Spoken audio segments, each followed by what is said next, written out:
Okay, and we are live. Welcome to a new episode of All Things Xbox Podcast. Once again, I've got Logan with me. Logan, how are you doing this week? Doing pretty good, man.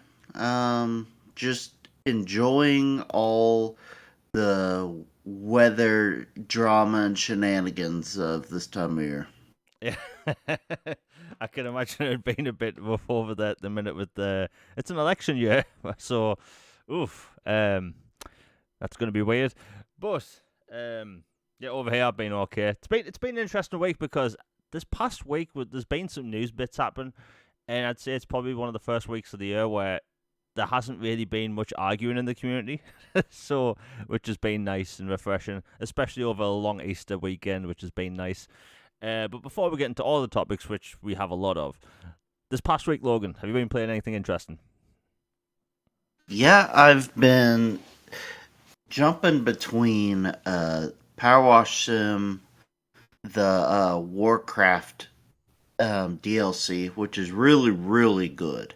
Like, even if you're someone like me who hasn't been majorly into Warhammer type stuff, but has found at least the mechs or the idea of it kind of cool. Like it does a really good job of getting you into it and explaining the lore, and like it's basically like a crash course in what the world is of 40th thousand Space Marine type thing. Like the DLC has all these unit things that you can wash. Like you've got this Thunderhawk, just giant troop carrier thing. You've got a Praetorian Knight mech. You've got this giant tank, and then this other tank that doesn't have like a cannon on it, but it's big and blue. I can't remember what it's called. And then another mech suit, and it's just they're super cool. It's like takes like the Final Fantasy VII type mechs that you cleaned on one of the other DLCs, and Warhammer twist. Really fun, just chill for podcasts or music. And then an opposite genre type game, I've been playing Phobia Saint Dinfa Hotel, which is basically a indie Resident Evil type game set in the 2000s in, I believe, Poland, if I'm not mistaken. It's I know it's Europe, and you're this investigative journalist. You've been called to investigate these disappearances. There's this weird secret society that may or may not be a cult, and just a whole bunch of weird stuff going on in this small region. So you go there, and then lo and behold, there actually is weird stuff going on. And it's supernatural, and it like takes like a camera thing, kind of like from Fatal Frame, but different, and it like allows you to blend between the worlds, almost like the Medium game from Bloober that came out a few years ago, and then mixed with Resident Evil, and instead of a giant mansion, you're in this old world hotel. And I've been quite enjoying that. How about you, man? What you been up to? Nice. I've been playing Persona 3 again, Reload. Launched on Game Pass. I think it was late February, but Persona 3 Reload is amazing. It's great for people that are new to the franchise. I think that's a good thing about the Persona games. You can pretty much jump in at any point you want. But they did an incredible job with that remake. It's so polished. The game looks amazing. The soundtrack's good. It's a solid game.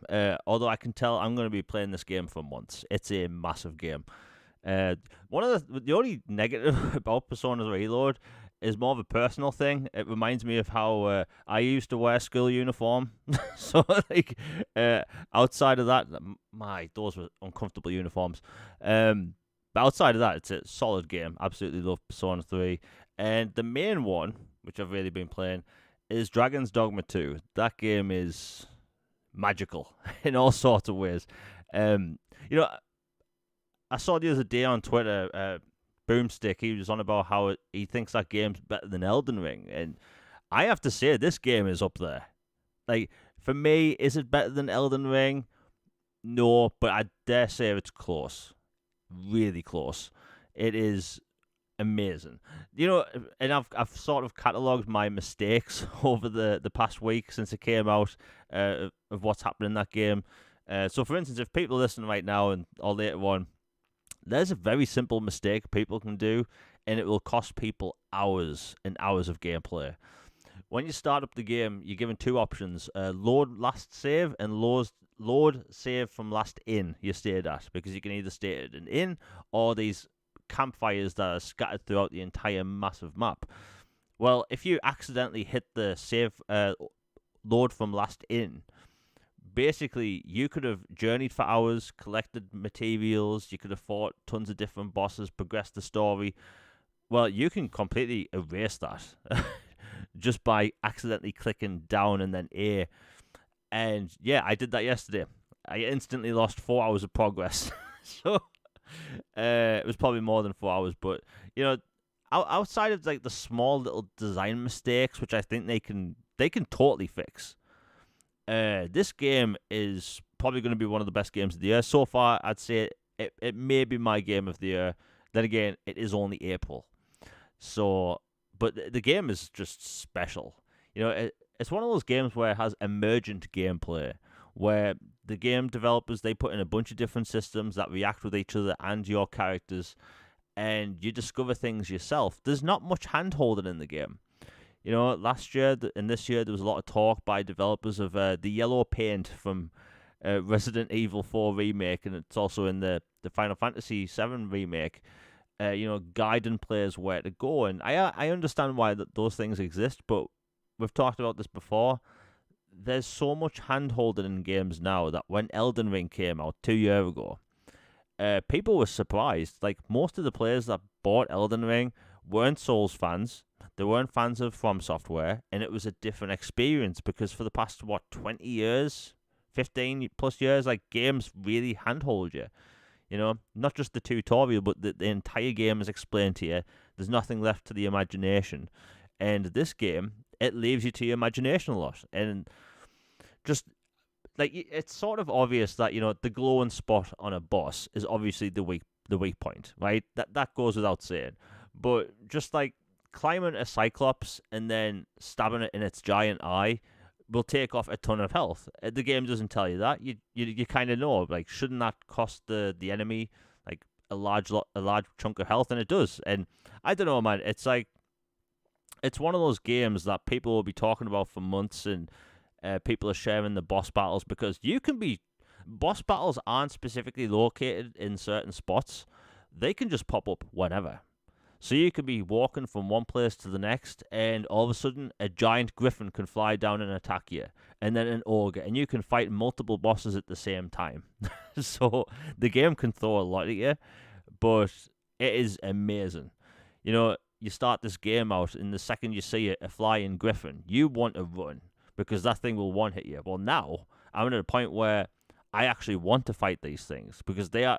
I'd argue to say that the Griffin is the most fun boss fight so far, but the game's just amazing.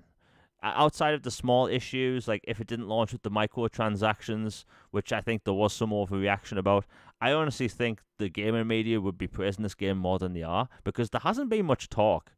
I think, like Logan, have you seen much talk, like positive talk from the media when it comes to Dragon's Dogma?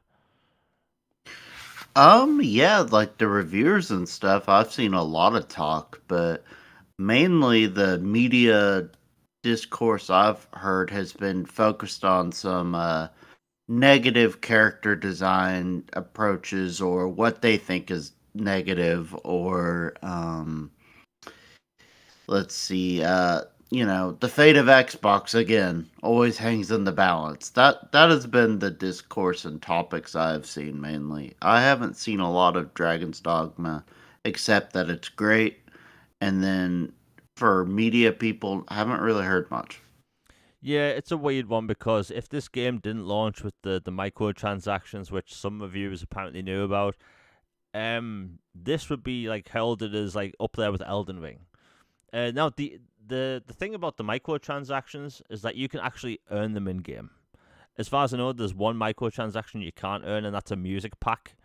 Um, if you want, you can play through the entire game with music from the original. And I have to say, from what I remember, the first game did have better bass music. But outside of that, this game's borderline perfection. I'm about 35 hours in or something, and there's not really anything like it. It's probably going to go down as one of the best games of the generation, and I think this is going to be one of those games where people will be talking about it for years, much like Skyrim, much like Elden Ring. But they can go places with this game because there's so many opportunities they can go with, like making the map bigger. Just I don't know. I think this game's going to get multiple expansions, and I think people are really going to be happy with it. So if people are looking for a new fantasy RPG in the vein of Skyrim, Witcher, Elden Ring, like people are going to love this.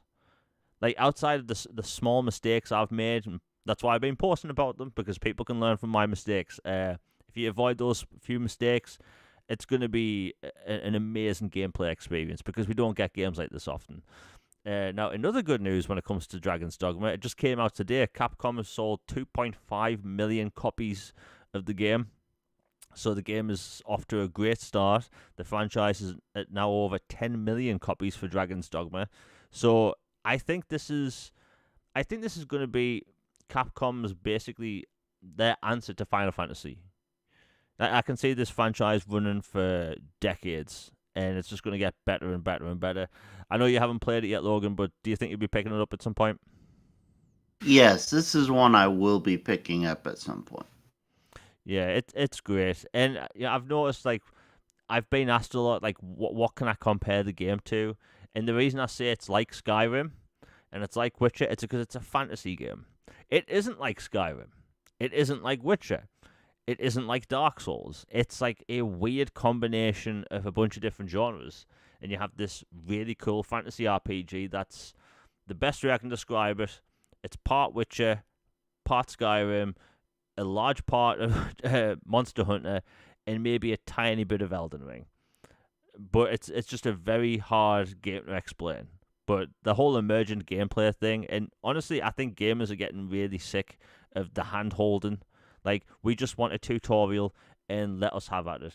And this game does have cutscenes in the story, but it's not loaded with them, which I think is very refreshing. And I think that's one of the things that people really liked about Elden Ring.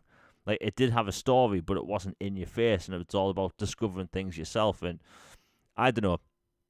I think when this generation eventually comes to an end, and it comes to the generation, game of the generation talk, this game's going to be up there. It really is. Outside of the microtransactions and some performance issues, like the PC version, they really need to fix that. You shouldn't have a 4090 Ti Super or whatever it's called, and then have reduced frames. But outside of that, amazing game.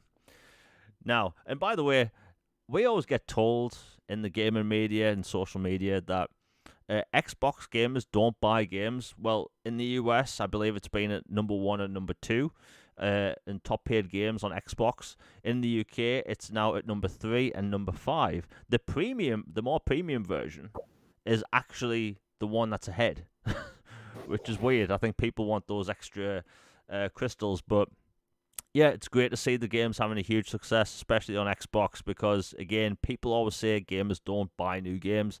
In this game, it proves otherwise, which is really cool. Anyway, we'll move on. We've got a bunch of topics, and I've been talking about Dragon's Dogma way too long. Anyway, Night Dive Studios, they're known for putting out these really good remasters, and they help pretty much complete the System Shock remake, which comes out next month. A new game was announced last night, and it's a game I've never heard of, and I don't even know how it's pronounced. It's called P-Ode. Is that correct, Logan? Like pissed off. Okay. It's just abbreviated so that, the title passes, clearance and stuff. Okay. So it's another first-person shooter from the early 90s, and I've never heard of that game. But I watched the trailer. It looks pretty cool. And as we've talked about in previous episodes, Night Dive Studios, they clearly know what they're doing when it comes to remakes. Because, look, the review's over. I will say that Aspyr putting out that Star Wars Battlefront collection, it was awful. Absolutely awful. I don't know what they were thinking. With the performance, everything wrong with it. But clearly Night Dive Studios know what they're doing, because Dark Forces has a lot of praise. They clearly put a lot of work into it, and yeah, I know you want to talk about it, Logan, because I've never even heard of the game. Yeah, I hadn't either until I watched the trailer and then I looked up a bunch of old stuff about it. Turns out it was a game that released in '94 for the 3DO, and then it had a PS1 port, and it was an incredibly janky mess when it came out. And that was back before you had big patches and other things to fix stuff. And it's just this giant acid trip of a game where you're this like randomly chef guy who's on a spaceship and these aliens invade your ship and kidnap your crew. And so your character gets PO'd about it, hence the title. And he goes on this crazy rampage to save his crew. And like the aliens you encounter range from blobs to basically like walking legs, trunk things to all kinds of crazy stuff with bright colors, insane weapons, a whole bunch of like I said, it's like an acid trip, just insane. And so they've remastered it and it's coming soon. And they announced it on April's Fool's Day because, it fits. It looks like a game someone made as a joke. And I love Night Dive and what they do, and I love that they're saving even obscure, bizarre games like this. So I definitely look forward to checking it out soon. Yeah, I'm always a fan of these older games coming back because like we've kind of accepted that backwards compatibility isn't going to happen for every game. Not all these games were because that came out before Xbox was even a thing. So, like I love the fact that there's a bunch of old games coming back for like new generations to play because again, I've never even heard of that game and it looks really cool. I'm always up for a new like first person shooter, especially in that style. But yeah, it looks really cool. We should be getting more information on it shortly. And yeah. By the way, there was a game announced about an hour ago. That's probably one of the most interesting games I've ever seen. It's coming to Xbox. We'll be talking about that later in the show. But that's that. Anyway, we'll move on. Now, Gearbox. Gearbox has been part of Embracer for I think 2 years now. I believe they were sold to Embracer for $1 billion. It was like a large amount of money for Gearbox, and rightly so because Gearbox they have Borderlands. Borderlands basically prints money with every single title with that name on the box. Well, it turns out Embracer finally sold Gearbox to 2K slash Take Two, and I kind of called it a while back, but I said it was either going to be 2K or Ubisoft, but it's a good fit. It makes sense. I think over time we're going to see Embracer just get smaller and smaller because they've messed up so much over the past few months. Like you don't buy over 128 studios in the hope that you'd think that a Saudi Arabia deal was going to go through. So, like I don't know what they were thinking. I would love to know who's actually controlling the financials of Embracer because they clearly don't know what they're doing. But anyway, looks like Embracer's safe for now. There was some layouts, but that's that. Logan, what's your take on the whole thing? Because I like Gearbox. I think they can put out some really good games. Obviously, in the past they've put out some duds like the Aliens game on the 360. But it seems like a good move for now. Yeah, I'm happy for Gearbox that they get to basically kind of go home to Take Two. I mean, like you said, they've already have a relationship with them. They owned like the publishing rights, I believe, for Borderlands Yeah. anyway. So it makes perfect sense for them to go.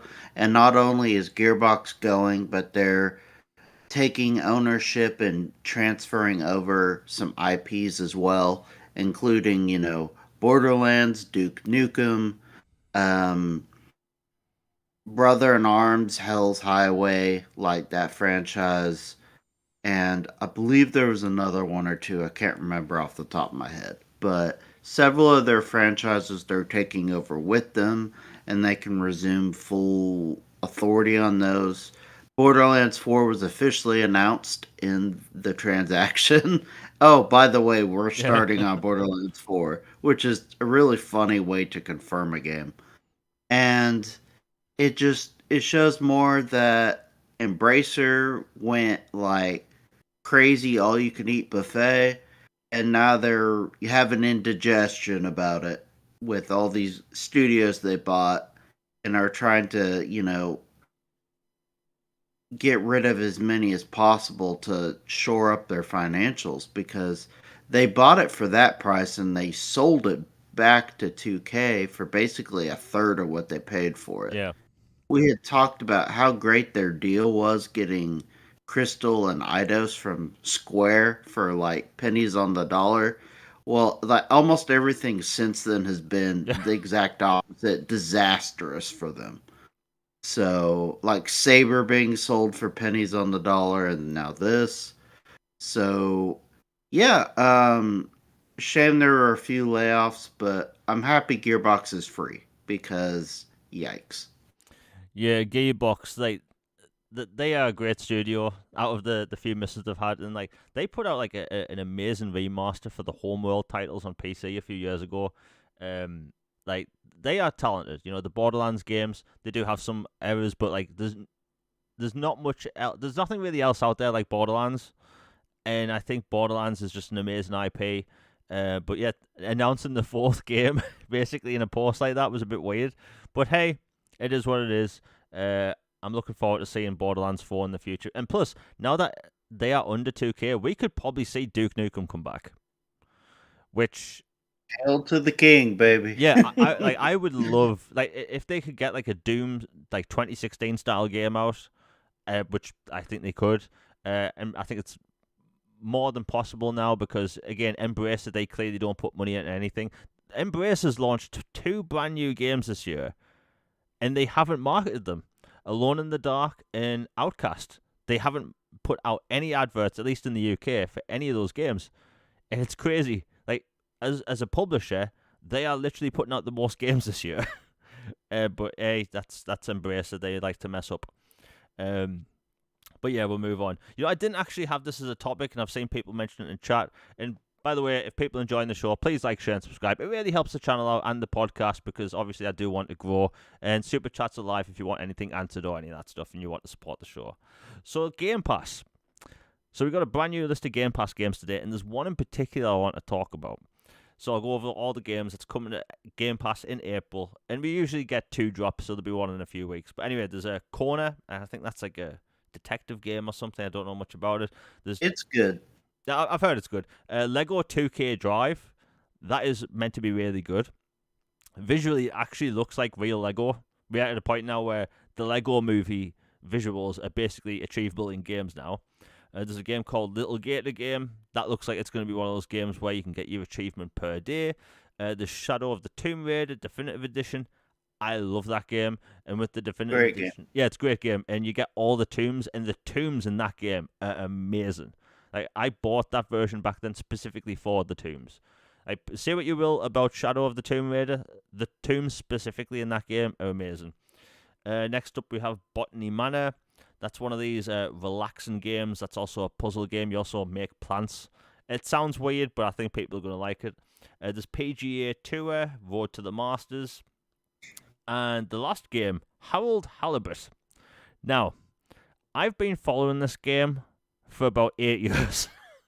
Same. It's and most people haven't heard about it, and I have a video coming out soon, by the way, that actually covers this game as well. Harold Halibut is it's a 3D adventure game set on a spaceship, a multi-generational spaceship traveling to the nearest planet, and you just playing as this ordinary guy discovering kind of a conspiracy that's going on in this massive colony ship. It's a really cool premise.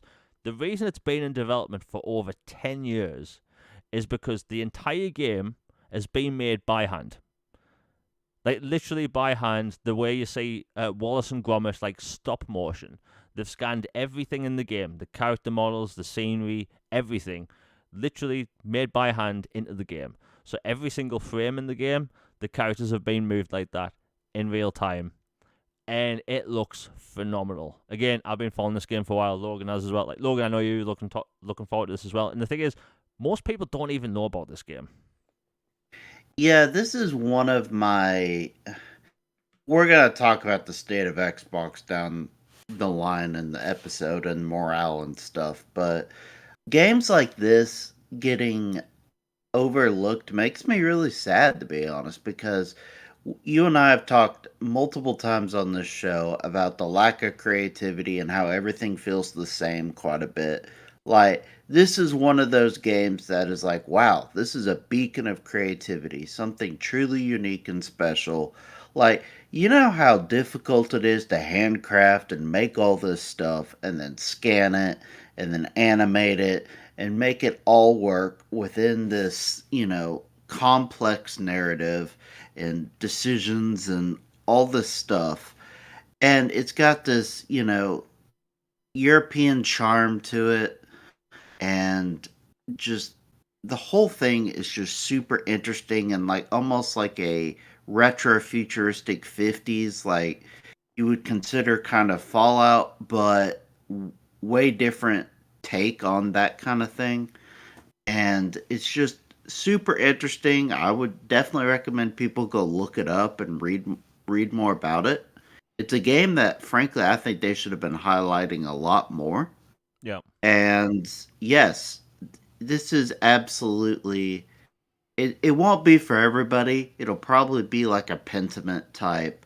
You love it and you're like, "Wow, this is awesome." Or you'll be like, "Huh, that was interesting, but it's not really your thing." For me, I'm all aboard the art house train, and this looks awesome. Yeah, and like we talk about, and I think a lot of people are talking about at the minute how there's no risk in video games at the minute. But the indie developers, they are taking risks. Like this game's been in development for over 10 years. This game's been in development for about the same amount of time as GTA 6. Because they've been doing it all by hand, and I can't wait for it. Again, I always talk about sci-fi games, and this is set on a multi-generational like colony starship. There's aliens. It's all about this conspiracy. It looks really cool. Like you said, it's not going to be for everyone, but if people want a very chill adventure game that has an interesting story, there's nothing like this. It's really an original game because I think there's only ever been one other game, at least on Xbox, that's been made in this style. I can't remember the name of it, but it was an even smaller game where you could finish in like an hour. But this is a way bigger game. All of the sets, characters, objects made by hand, and it's just really impressive because that's taken the game and art form to another level. Like a few years from now, will people do this with AI and all that stuff? Probably, but the fact that they've put that much like dedication and effort into it, that says a lot. And I think gaming needs more risk. We talked about this briefly last week. AAA executives coming out saying that we should expect less risk in games. We should expect the same thing over and over again, and basically just games made of intellectual properties that we all know about. And I think that's a shame. You know, the technology developers have now is better than ever. There's tools coming out all the time which makes these games way easier to make. And like we have tools now that are available to developers where you can motion capture people in real time with your mobile phone using the Unreal Engine app. It's like crazy what you can do now. So like even though the prices of games have gone up, despite what some people are saying, the tools to make these games are getting better. So like you have that, and I think one of the reasons why, cinema, I could talk for hours about why I think cinema's slowly dying, but not really. There's less risk. One of the reasons why Dune is like so huge at the cinema, it's like a sci-fi film unlike we've really seen before. And for the past 15 years, we've had the same thing over and over again. Superhero film, superhero film, superhero film, Transformers, Jurassic World, Vin Diesel. It's the same thing over and over again. And I think, when it comes to gaming, it's getting to that as well, where people just want new experiences because some people don't like it when I say this. I think fundamentally almost every single game that we have now on all consoles would be able to run on a 7th gen console with lower graphics. I wholeheartedly mean that. It's just I think that gaming needs to evolve. I see in chat people mention what games this. It's called Hard Space Shipbreaker. You literally tear apart spaceships and you salvage them. It's a fun game. It wasn't Game Pass for 2 years and they recently took it off. But it's fairly cheap. It's a very good game. Anyway, but yeah, Harold Halibut, can't wait for it. And that's coming to Game Pass. Like the fact that the developers are getting support like that straight away, it just makes me smile because this game is probably the biggest risk of all time. And I don't know how you make a game for 10 years and I don't know. It's a big risk. Anyway, Logan, you want to talk about Unicorn Overload because you've been paying way more attention to that whole thing than me. What's happened? Oh, it's doing really well. They announced that it is sold quite a bit for expectations, and it was a game that had come over from Vanillaware for the first time for Xbox. And it's basically like a Fire Emblem and Final Fantasy Tactics or Tactics Ogre type game. You make decisions, you mingle characters, you have these squad units, you RPG elements, like really fantastical setting, military background, high fantasy, just very JRPG but strategy game, and it's selling quite well, and that just shows that people on Xbox and other platforms really want more of these games, and people should keep making them. Yeah, and I think that's like it's one of those things where it is a very different game to what people are used to. So, and it's good to see like Japanese support on Xbox is just getting better. Like people, for some reason, whenever I talk about Japanese games on Twitter or on my channel, I get a few different reactions. There's a few accounts that pop up and they get angry that I'm talking about Japanese games. There's people that get angry that I think Japanese support should be a thing on Xbox. And there's people that absolutely hate the fact that I want more Japanese games on the platform. Not every game is going to be for everyone. I don't think that just because people want more Japanese games on a console, you should go out and buy everything. It's like, no, like that makes no sense for your own wallet, and you should only buy games that you want. But to see like more games come to the platform is great, and it's going to lead to more titles because look, Sega clearly has a good relationship, and Atlas clearly has a good relationship with Xbox. There's over the past month and a half, people have been talking about there's going to be less games put on Xbox and all that stuff. But the truth is, the Japanese support is really good at the minute. I know in the gaming space, people like to be and tend to be reactionary, right? Something gets said in the media, it gets put on forums, it goes to Reddit, and then it makes its way to Twitter, and people lose the marbles, like after that whole thing in February, and people are finally starting to kind of calm down. For the past month, all I've heard really is people say that, hey, we're not going to get any like third-party support in the future. And outside of one outlier of a game nobody's ever heard of outside of me, well, the third-party support is amazing. And again, I'm going to be talking about a specific game later in the show, which was just announced an hour ago. But it's good. It's a good thing. It's a good thing that the game's doing well on Xbox, and Atlas, they clearly have a lot of support on Xbox. And the funny thing is, in the Xbox community, I see people with Persona profile pictures all the time. There's Atlas is very Xbox friendly now, which is awesome. Yeah, like even the marketing is now with Xbox. Like Persona 3 Reload was announced on the Xbox stage during their last summer showcase. The past games were on Game Pass. It's rumored that Persona 6 is also coming to Xbox, and that doesn't really surprise me. Persona 6, as far as I remember, there's two more Persona games that's going to be announced in the next year.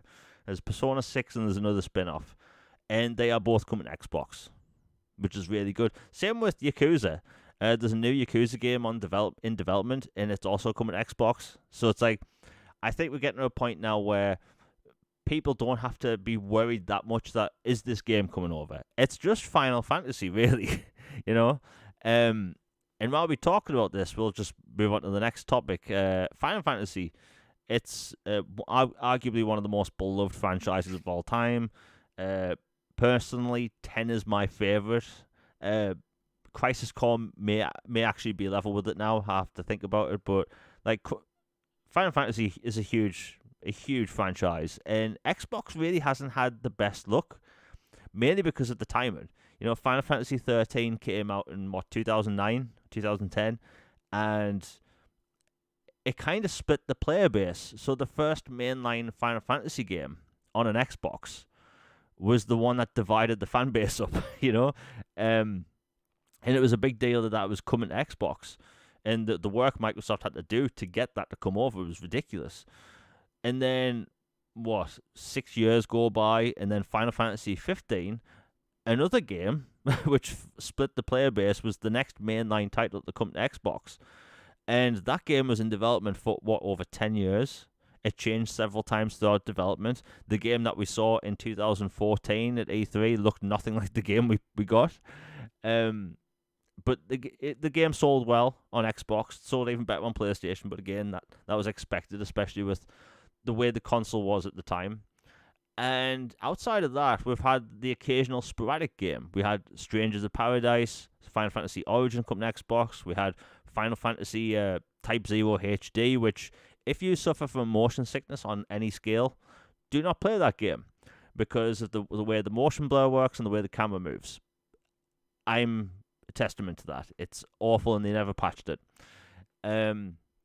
But outside of that, we get these sort of like weird, sporadic, like off games, like offshoot games. I talk about Crisis Core all the time. It's a prequel that came out on the PSP, and it got a remake that's also a remaster, and it's incredible. But the main reason why people tell me they don't play that game is because the remake of 7 didn't, and I completely understand that. But 14 literally just dropped on Xbox officially. I think it was 2 weeks ago. I'm always seeing people on my friends list playing it. It looks like Final Fantasy 14 is off to a great start on Xbox, and this is going to be going for years. There's a new expansion coming out in, I think, June or July. So they clearly have some success with that game. And the question is there more coming? Jez Corden on Twitter has also hinted that more is coming. And people at Square Enix have also said that more Final Fantasy games are coming to Xbox. Like, their words were, we are committed to bringing more to Xbox. It's just the unfortunate thing for us, Xbox gamers, is that Sony, they rely on third-party exclusivity deals a lot. And this isn't a new thing. They've been doing this since the original PlayStation. The first Tomb Raider game was also on the Sega Saturn. The second Tomb Raider game was bought up paid exclusive. Like, it's not like some super evil thing. It's just something Sony does, Nintendo's done it in the past. Xbox has done it. But Sony, they've heavily leaned into the Final Fantasy franchise for years now. The 7 remake was... I'll put it like this. When the PlayStation 3 was at its worst, and it was a super expensive, it was a super expensive Blu-ray player. I don't know if you remember the slogan. Can you remember? I think it was in 2007 or 2006. Sony's E3 featured a tech demo for Final Fantasy 7 remake that didn't exist. Yeah, I remember that. Yeah, people in the audience lost their minds. The media lost their minds, and it wasn't a game. It was never announced to be as a game. It was just a tech demo. It's like what we could do. Yeah. And that drove people to think, maybe I need a PlayStation 3.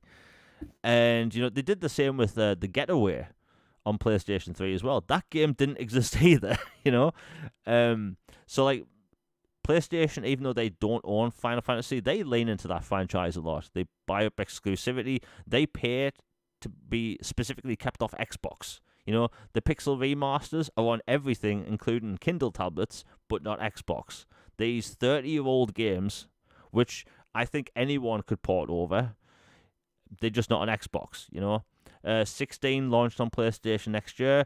I think it's coming to Xbox this year. The 7 remake, we don't know the situation with that, although I do think in time it'll come over. Well, anyway, someone that's leaked previous Final Fantasy games in the past came out a few days ago and a few weeks ago also talking about it. Final Fantasy 9 Remake is apparently coming out soonish, and it's also coming to Xbox, which doesn't surprise me. And apparently it's going to be on the scale of the Crisis Core Remake. Now, that sounds amazing to me. I talk about Crisis Core all the time, and I have this weird relationship with Final Fantasy IX, where back in the day, I never played it as a kid because I didn't like the art style.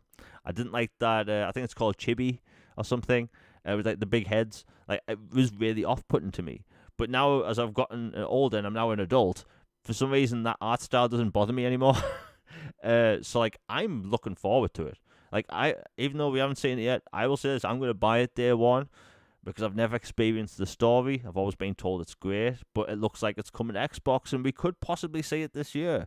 Before we continue, we have the first super chat of the day by Nick W. Thank you very much for the $4.99. He says they did the same thing with the PlayStation 2.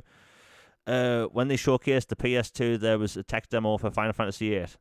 See, I didn't know that. I know they did the thing with the PS3, but I'll have to go online. I think the problem with these, like the way E3 used to work, is that the E3 showcases, they weren't for us. They were for retailers, Mm-hmm. and like journalists. So like a lot of the companies, and PlayStation specifically did this a lot. They would put out a weird, insane tech demo for the time. PlayStation 3, PlayStation 2, or whatever, and people would get hyped off the tech, and it would never be a game. you know, like Logan, can you remember when the PlayStation 4 was announced? There was a game by Capcom. Um, it was called Dragon something. I can't remember the title of it, but can you remember? It was a super realistic like knight fighting a dragon in a cave. Yes, I remember that. And I also remember one of the Killzone games, like Yeah, they had this huge blowout for, and it looked incredible. And then the game is nothing like that at all. yeah. The game looked nothing like that. In fact, the developers of Killzone 2 didn't even know that happened. Like they were watching the E3 thing backstage, and they basically had to make a game from scratch that looked like that. And yeah, deep down's that game. And like when I saw that, I was thinking, wow, these are the graphics we're gonna get. Is this gonna be a Dragon's Dogma 2 thing? And apparently that game kind of got some sort of release in Japan, but it was a live service title, and it wasn't exactly what we saw. But the whole tech demo thing being advertised to show off games, it was more of a thing back with the PlayStation 4, the generation before that, and generation before that. But this generation, like the tech demo thing, isn't really much of a thing, thankfully, because I used to think it was really cool, and then the game would never happen. Like, and I think if we have any wrestling fans listening, watch the trailer for SmackDown versus Raw 2007. That has a CGI trailer for the time where it looked like real wrestlers. I think it was Kurt Angle fighting Triple H, and it was amazing. And my mind was blown. I'm like, I'm going to get to play this on my 360, and I got SmackDown versus Raw 2007. And do you know what the game looked like? Nothing like that tech demo. I was so disappointed. But again, I put hundreds of hours into it. But yeah, the tech demo thing was more of a thing back then. But yeah. Anyway, thank you for the $4.99, Nick W. I'm gonna have to check out that tech demo for Final Fantasy VIII. But the Final Fantasy IX remake, it looks like it's on. I know people do rather want 8. I do think 8 will come at some point. I think it's just Square. They need to get their work in order, because Square's been all over the place for years. Some games are exclusive, some aren't. The perception of games is all over the place. Like, look, I'm an Xbox fan, right? I'll tell you straight up, I think the Final Fantasy VII remake looks amazing, and I want it on my Xbox. I'm not going to hate the game just because it's not on the platform. It is what Agreed. it is. But Logan, what's your take on the whole Final Fantasy IX thing coming? Because again, I've never played it. I'm looking forward to it.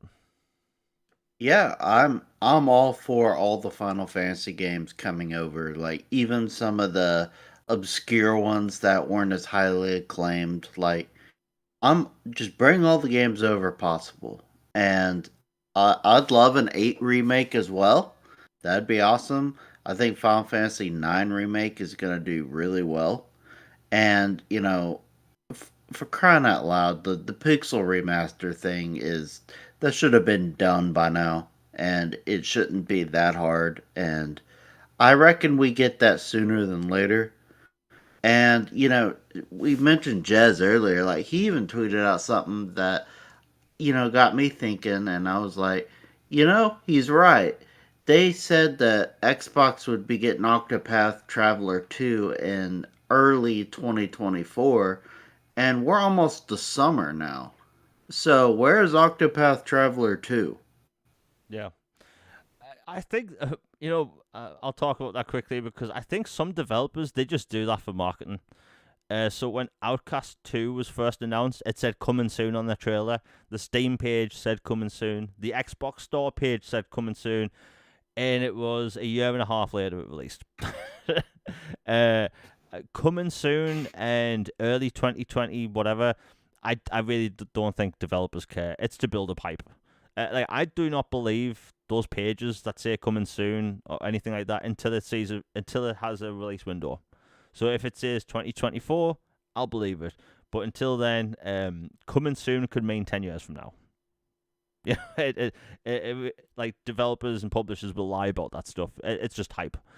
But yeah, Final Fantasy. I'm 100% certain more coming, and I think it'll be interesting because Final Fantasy 16 has an expansion coming this year, and the Xbox Summer Showcase is in June, so it will be interesting to see if they actually have that game there.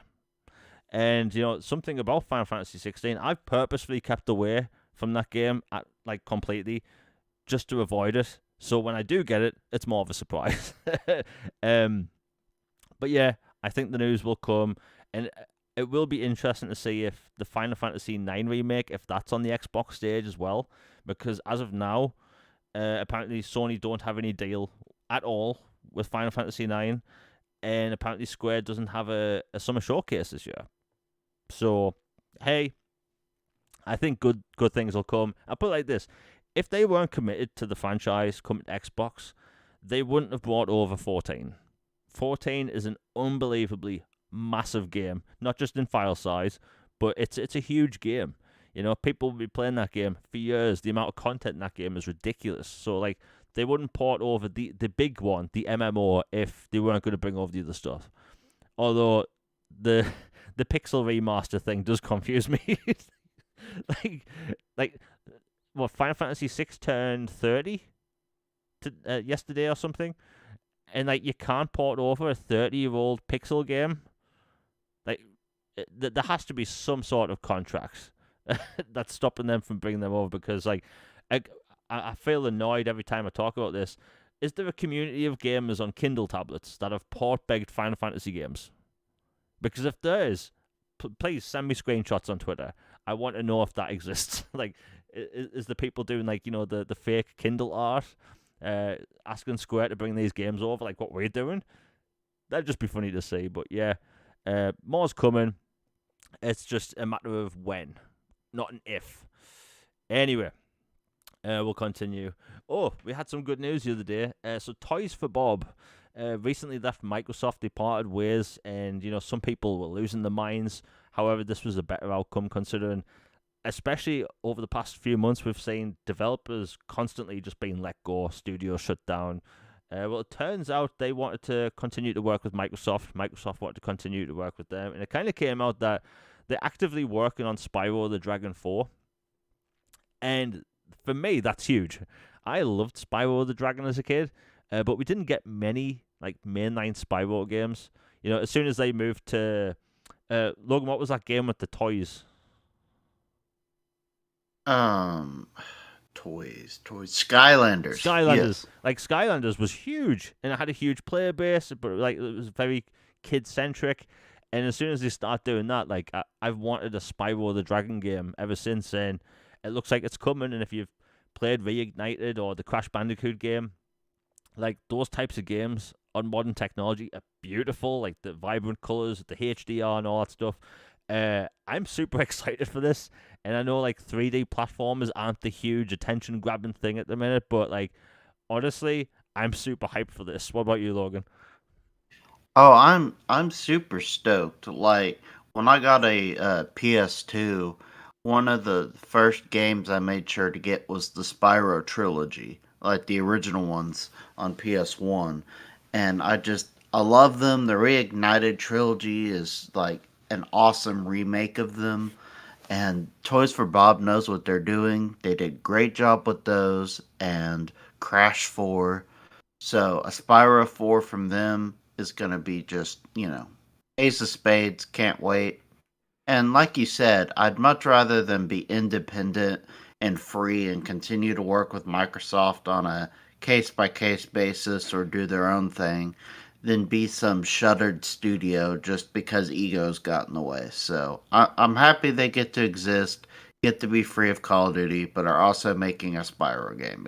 It's the best of the situation. Yeah, and like hopefully down the line we do see things like Banjo Kazooie. Like how long? Like it's been way too long since we had Banjo Kazooie.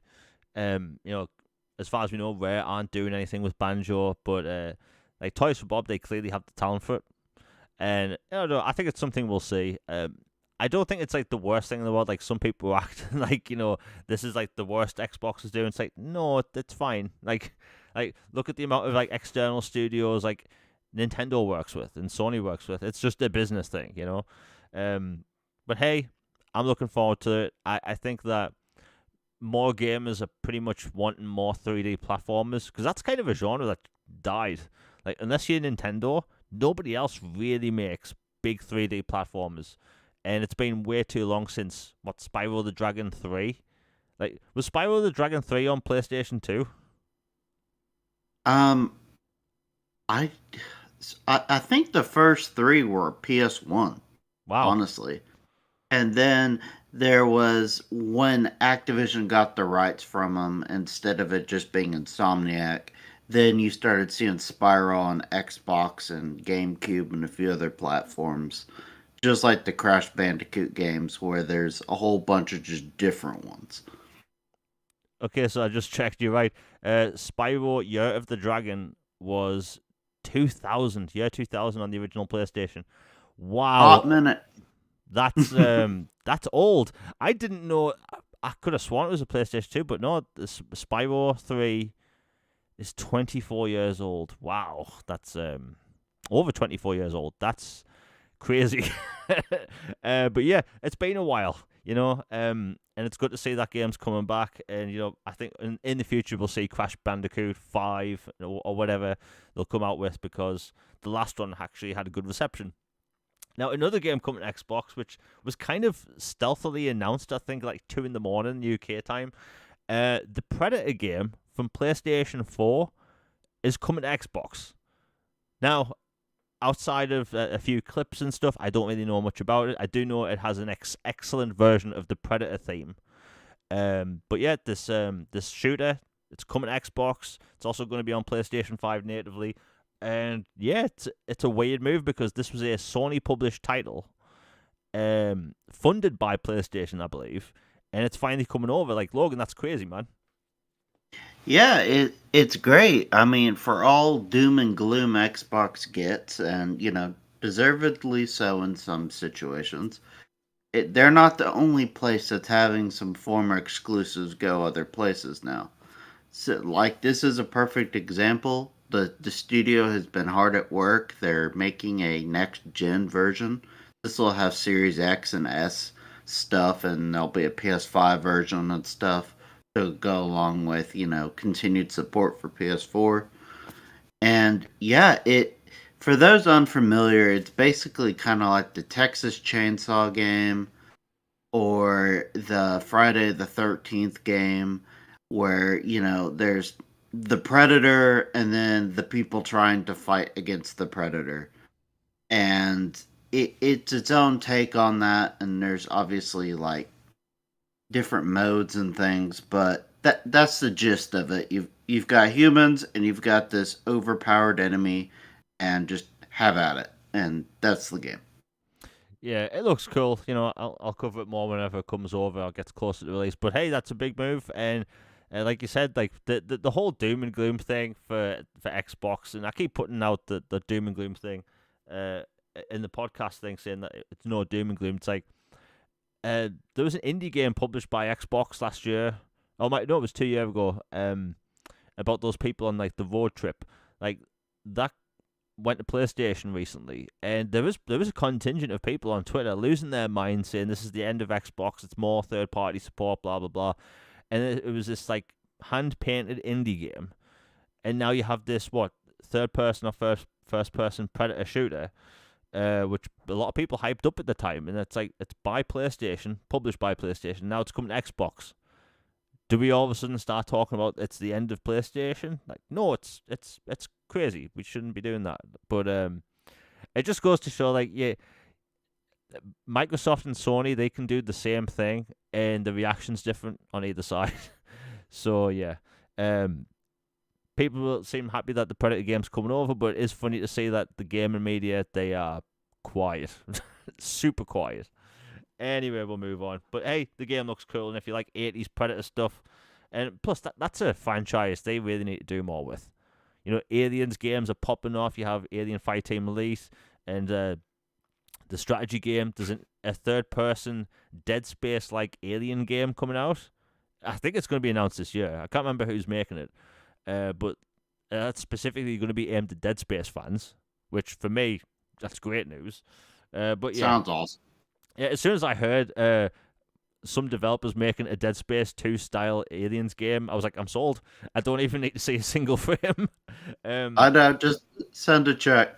yeah, it sounds good. Anyway, we'll move on. But yeah, new Predator game coming to Xbox. And yeah, native support on PlayStation as well. So now, this surprised me, Logan, because this past week has been crazy for me, but like, Blizzard are now open to third-party developers working on Blizzard IP. Yeah, this really caught my attention. Yeah, because the whole idea that you could take a Warcraft or something like that and make it like an Elden Ring type game, or an RTS like the old Warcrafts, or maybe a Lord of the Rings type party system game with the Warcraft IP would be awesome. Yeah, and I think, ever since the whole Microsoft buying Bethesda thing, Blizzard thing came into effect, like, people are wanting, like, I've talked about this a lot. I want a third person shooter set in the StarCraft universe. That seems kind of perfect for it, especially by the Coalition. But I think this kind of opens up the IP more to Xbox studios, because we kind of, like, some executives did say that people are unwilling to work on unknown IP or new IP, but you have Blizzard sitting on this like treasure trove of IP, which Xbox studios could really do. Like, imagine an Obsidian made Warcraft RPG. Oh, it'd be brilliant. Yeah, and after watching the Warcraft movie, I really do want that. I think Obsidian, that they could pretty much do anything with RPGs, but Blizzard has came out and said in the past that they are willing to make single player games now. So obviously they'd be willing to work with third party developers on single player stuff. I think that you wouldn't have seen all of this stuff under Bobby Kotick's, Activision. Like, Nope. you had all those studios making like Toys for Bob, High Moon Studios making Call of Duty maps. That's disgusting. Like, we had more consistent map support for Call of Duty when we were paying for map packs. That's a story for another day. But there was less studios making content. It just fails now. Call of Duty content is sporadic. I know the Call of Duty zombie community, they are angry at the minute for the amount of content they're getting, which is next to nothing compared to past games. And it's like you have all that talent making Call of Duty stuff. You have all those IPs sitting dormant, and I know that there's people that reply to me on Twitter all the time, like, they want a StarCraft 3. And it's been, 15 years since StarCraft 2? Probably longer than 15 years. It's been 26 to 30 years. I can't remember since the first one. Like, I saw the post the other day by Keeley on it, and it's been way too long since the last StarCraft game. Yeah, I just checked. It's July 2010. So it's been a while. But I think fans are just ready for more things by Blizzard and Bethesda. I'll keep saying Bethesda, Blizzard and Activision. When the whole Activision deal was first announced, the main thing I saw on Twitter wasn't people parading, Call of Duty Xbox marketing or Call of Duty exclusivity. The main thing I saw on Twitter is people wanting IP to come back. I talk about the Transformers games all the time. Stupid me during my Call of Duty days. I was obsessed with Call of Duty. I played less games, and like those Transformers games released, and I just never played them at all. I remember playing the demo for the multiplayer, but I have 2 copies here sitting next to me, sealed in the plastic still, ready for backwards compatibility support. But like people want those games back. People want Prototype to come back. Like, how do you not have a Prototype 3? It would basically be Microsoft's answer to Spider-Man, and that's an anti-hero game, really. And Prototype 1 was a lot of fun. But I think, the possibilities are kind of endless at the minute. I know this wasn't really a topic, Logan, but do you think it's unusual that the BC team have been unusually quiet on Twitter for like a year now?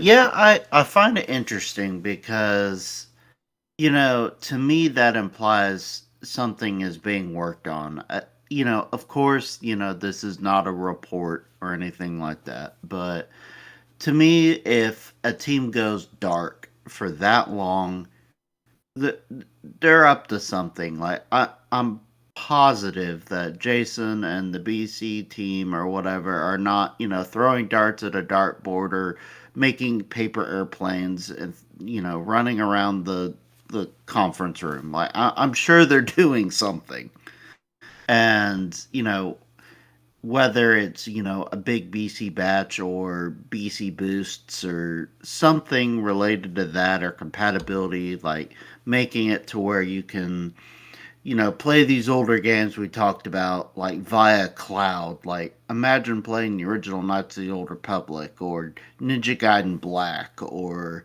whatever on a cloud device or natively downloaded for a handheld or something. Games that existed way before that was even a pipe dream idea.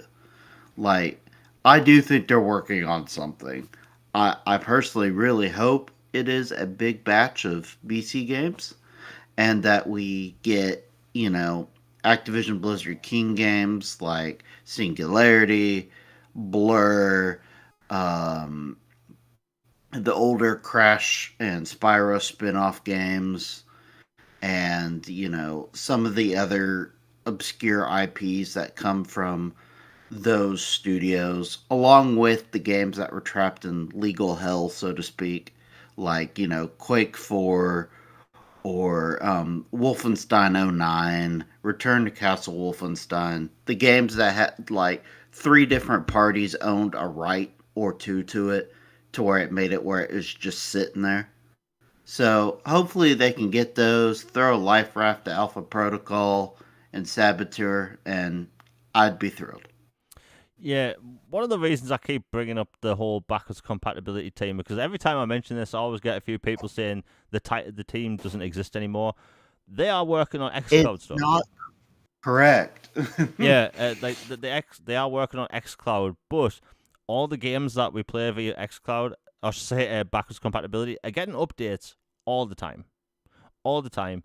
Like if you check your recent downloads, you'll always see like 360 games like will get updates, stability updates.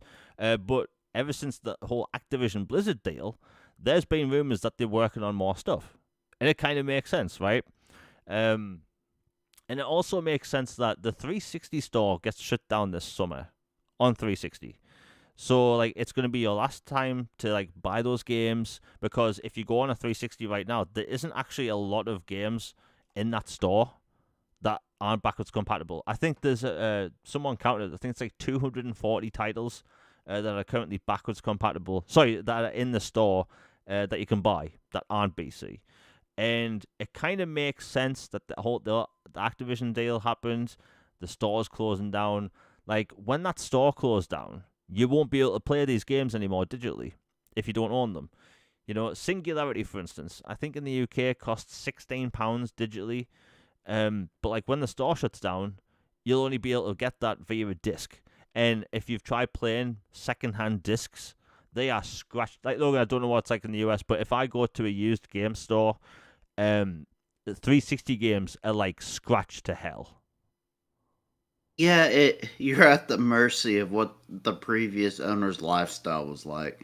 Because I've had some where people treat their games like I do, and they treat them very well. And then I've had some it's like looks like a cat just tore it to shreds or something like that. And thankfully, there are places you can go, pay a small fee, and get discs refurbished, and they'll work. But yeah, it's not the optimum way to play it, and I agree. I think they need is a strong word, but I think it would be very wise and prudent of them to do at least one last batch.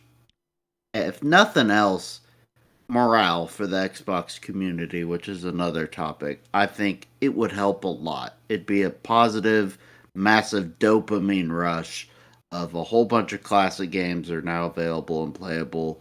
You get to take them out of your closet or off your bookshelf, load up the discs, or pull them out of your X Cloud and just, download them and get ready to go. It would be a very happy thing for a community that is tenuous at the moment. Yeah, tenuous is definitely one way of explaining it. Like the reason I always talk about BC stuff is because, like, and we've both talked about this before. I think the 360 generation, the 7th generation specifically, on all platforms, I think that was the most interesting time for video games. You know, multiplayer was popping off more than ever. You had so many different kinds of innovation in the online space. Single player content was better than ever because, again, everything, like, we had Bioshock, we had Assassin's Creed, we had Mass Effect, we had Oblivion, we had, on PlayStation you had Uncharted, Metal Gear Solid 4, like, and on Switch, the Wii, you had Mario Galaxy, which was a very different title than they'd ever made before. And it just seems like we sort of lost that. And as soon as we moved to the Xbox One and PlayStation 4, we were saying goodbye to our entire catalogue of games, And like, even though the Xbox 360 was BC with a handful of OG games, people have always wanted to have their games ready to play, In 2015, when they announced the BC program, like, E3 has never had a pop that loud, ever. And they announced old games. And, like, I don't care what people say. Like, every time I talk about BC on Twitter, I get a few replies saying, no, old games, lol.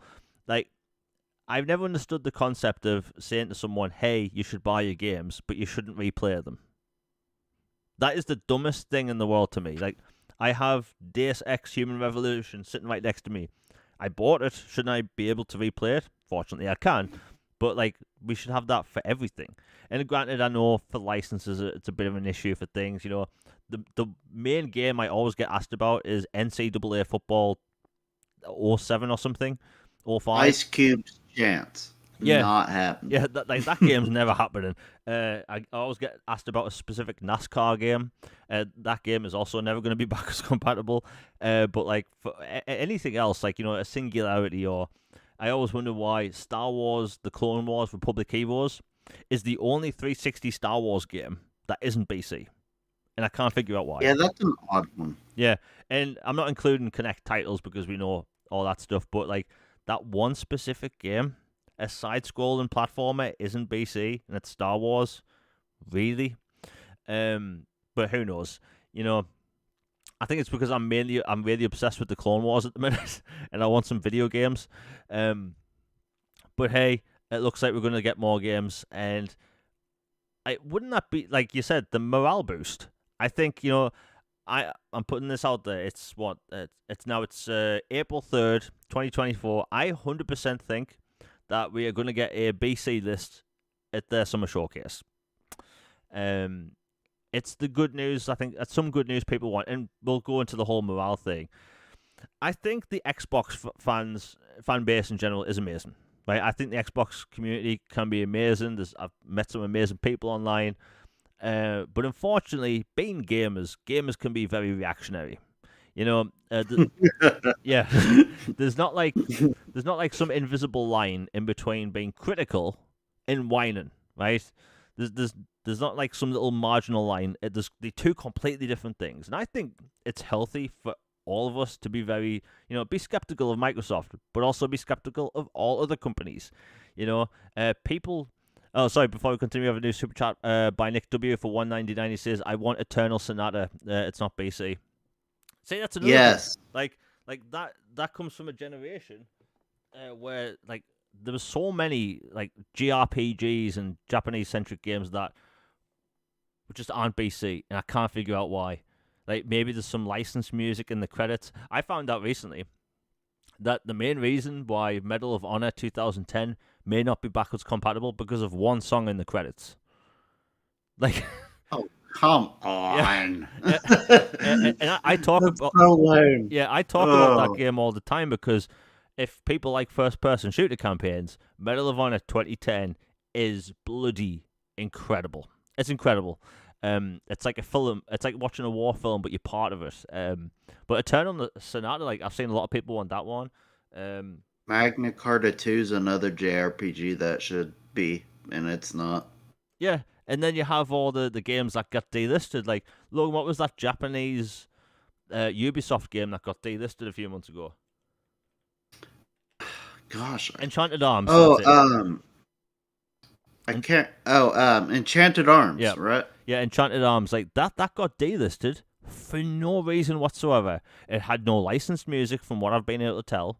And Ubisoft's been doing this for a while, where they delist OG Xbox and 360 games.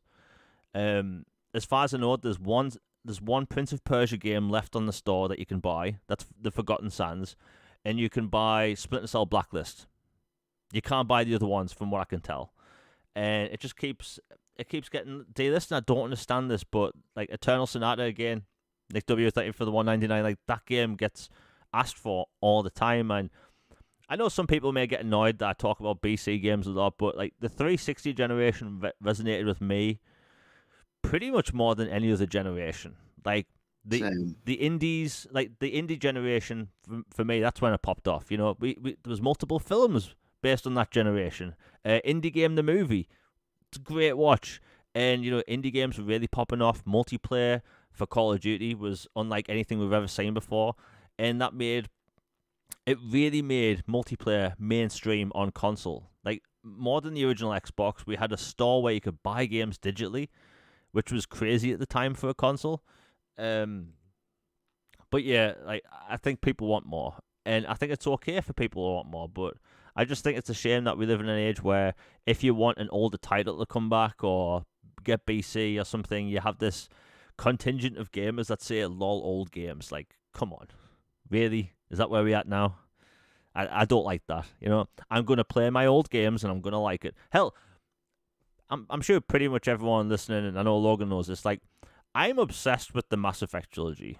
Like, probably, like... It's been rumored. Yeah, it's been rumored. like borderline mentally unstably obsessed with that trilogy. And it's because there's nothing like that for me. And Mass Effect came out in 2007. Like, it's an old-ass game, right?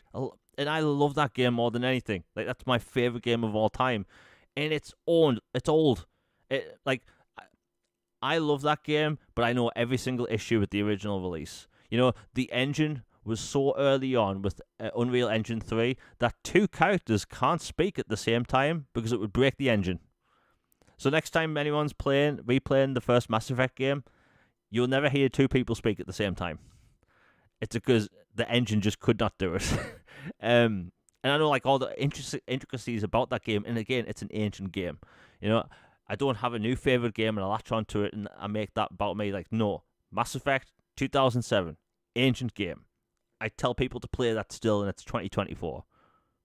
It is what it is. Anyway, we'll move on. I just want more BC support because, man, there's so many games just left. We were talking about the morale thing. That's what we were talking about anyway. I've been talking about Mass Effect and BC stuff. So the whole morale thing, like gamers being fickle, we've talked about this.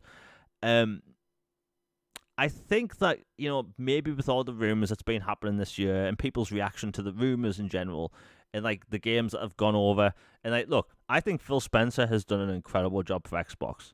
One, the BC program happened because of him.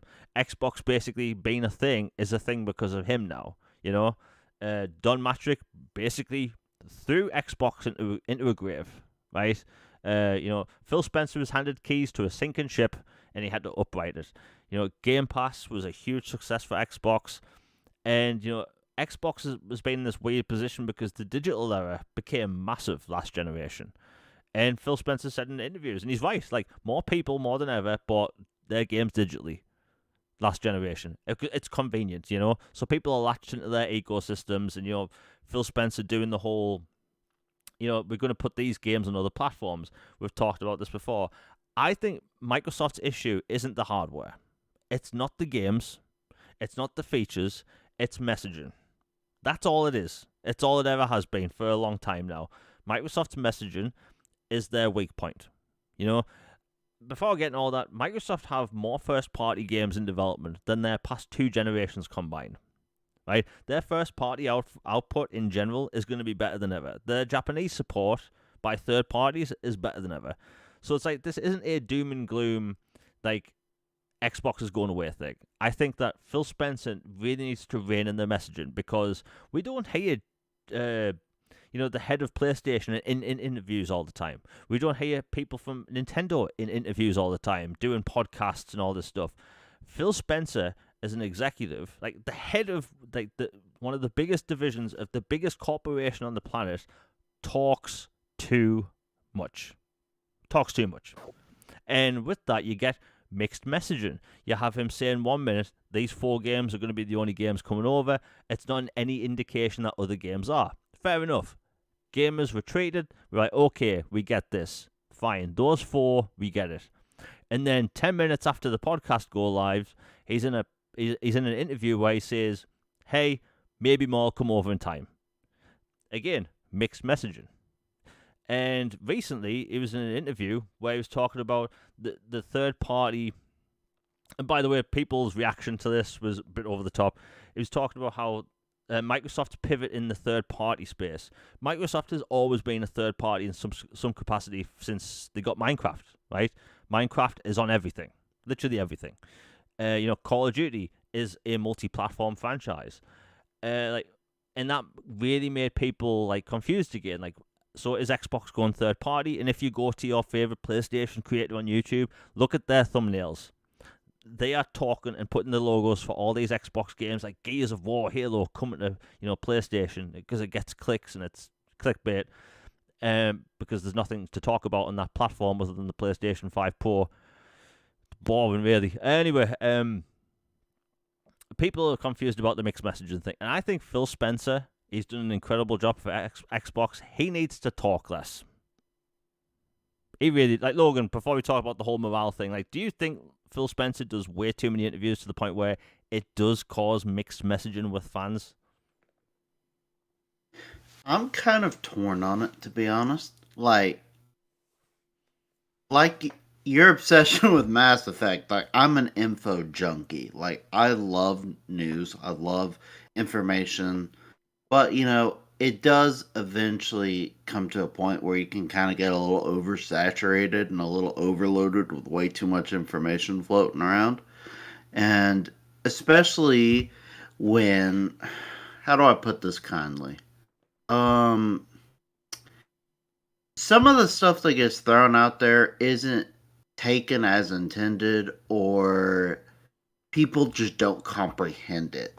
And then they spin off and put a whole bunch of stuff, FUD and nonsense out there that was not interpreted or correctly, or the main point of that thing, or is just frankly disingenuous to begin with.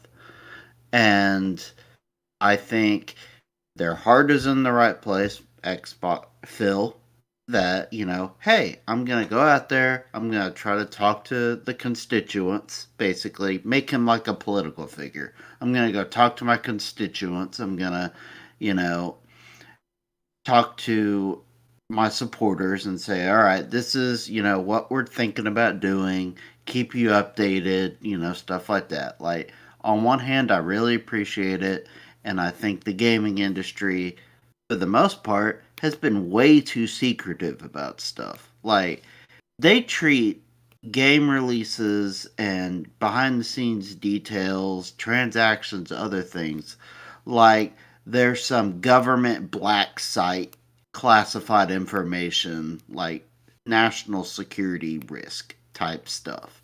And it's a game.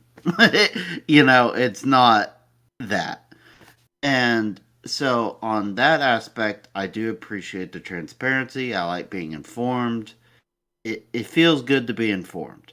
But on the other hand, you've got these FUD chasers and disingenuous people, people who are just for some reason can't comprehend the information, or they're just, not tuned in right, whatever, to where a whole bunch of stuff just starts swirling around and it creates issues. Like we talked about last time, like Microsoft's issue in the past used to be they had too many people talking. Like, you had Matt Booty saying this, you had Phil saying this, you had some finance darkroom guy saying that. You've got, the cloud person saying this. And then it's like, wait a minute, not all these statements are congruent. Like, what's the hierarchy again? Or why is your statement different than this? Eventually, they got that sorted. People shut up, and it was kind of funneled to one or two voices. Now it's to the point where it's oversharing, to where, like you said, it's become an issue. I'd rather overshare than, basically wuss move hide, like they kind of basically did when all those rumors were happening about third party, this and that, and basically they were MIA, you know, they're not here, left on voicemail, like nothing, which contributed to the hysteria from people. Like, there's a time to talk and there's a time to not. That was a time to talk and they didn't. So maybe they're overcorrecting, but yes, they do talk too much right now.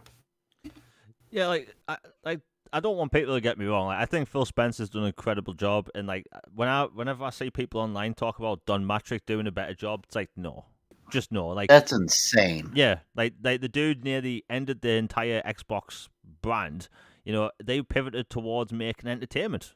Like, they had an entire division set up to make TV shows and movies. And granted, that's what companies are doing now, like Disney, Netflix, and all that stuff. At the time, that was clearly the wrong move, and they shut down the studio. So they shut down the division of entertainment. Phil Spencer eventually became in charge. They unbundled the Kinect. They bought the Gears franchise, and the Minecraft stuff and all. And Game Pass was introduced in 2017 or something. And Xbox has been pivoting in a good direction, but like the mixed messaging thing really does get to people. Like, as of now, I do not think Microsoft's going quote unquote third party. I don't think they're going to put all their games on PlayStation and Switch and all that stuff. I think people just need to calm down. Like, I've talked about this before.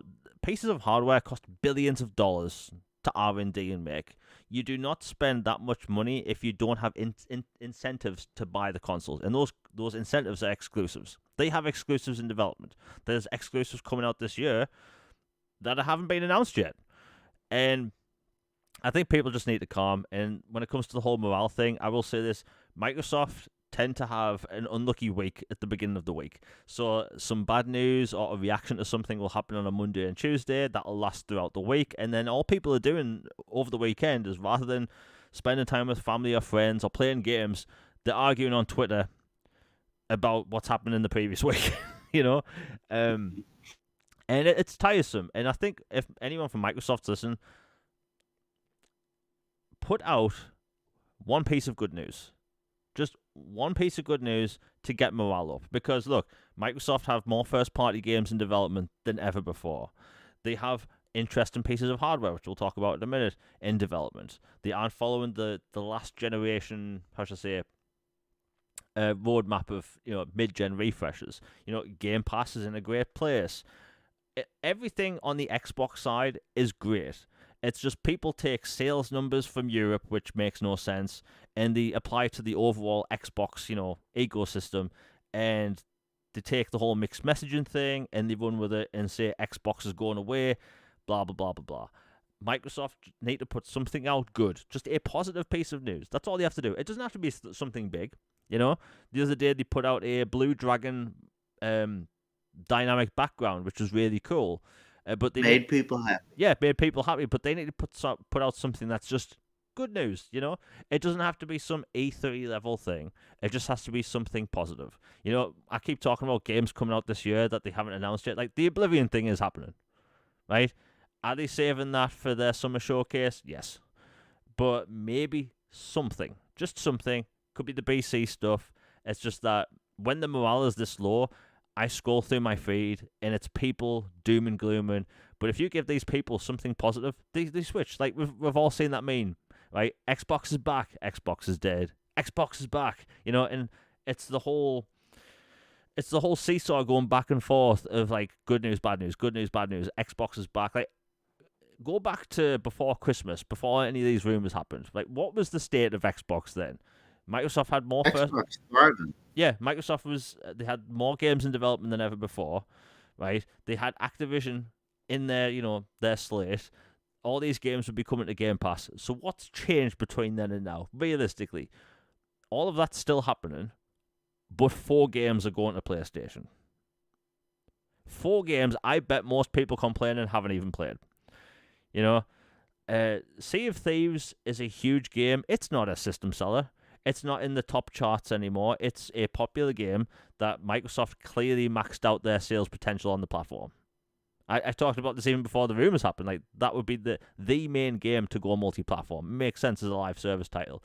Pentiment was an experimental game. Did it resonate with a lot of people? Not really. But is it a good game? Yes. Hi-Fi Rush. I think Hi-Fi Rush is literally the only misstep in that situation. Hi-Fi Rush should have been slapped on the box and sold in Japan, and basically go all out on marketing with, Chai and 808 and all those characters. And Grounded, that makes sense because it's a survival game. It was a big Twitch game when it came out, and now it has a campaign. It suits different players and all that stuff. I get that. But, like, people are panicking saying Gears, like, we may be saying a Gears collection. People think that's going to be on PlayStation. It's bloody not. And people just need to calm down. But I do think Microsoft need to tone down the mixed messaging. Don't say 4 games 1 minute and then the next minute in an interview where you're not on camera say more games may. By the way, Microsoft's always done this, where they will say, we'll never say never to a game going to other platforms. Like, Logan, I don't know if you remember. Can you remember in like 2018 or something? There was a rumor going around that the Master Chief Collection was being made for PlayStation, and then one of the developers debunked it within an hour. Yeah, a different era, which is crazy. It's only been 6 years, but and I remember when Aaron Greenberg and other people would be like, "All right, this showcase we're going to talk about specifically this, nothing of this sort. Have a good day. Here's what to expect." And it was direct up front, and people vibed with that instead of the juggling between where MIA, nobody can find them, versus, oh my gosh, would you just stop talking? Like, there is a balance. You don't have to pick one or the other. Yeah. And, like, that stuff was debunked straight away, and it's just a rumor that's gone around. Doesn't mean it's happening. I do think, like, Aaron Greenberg, great guy. I think, like, he used to come out and, like, debunk things straight away, talk about things, even though he does work at a higher level now, from what I believe. Like, they need someone in the marketing to stop. We can't really say specific things, but we need people at Microsoft to debunk things as soon as they can. And don't say certain things on social media that's going to rile up certain crowds of people, if you catch my drift.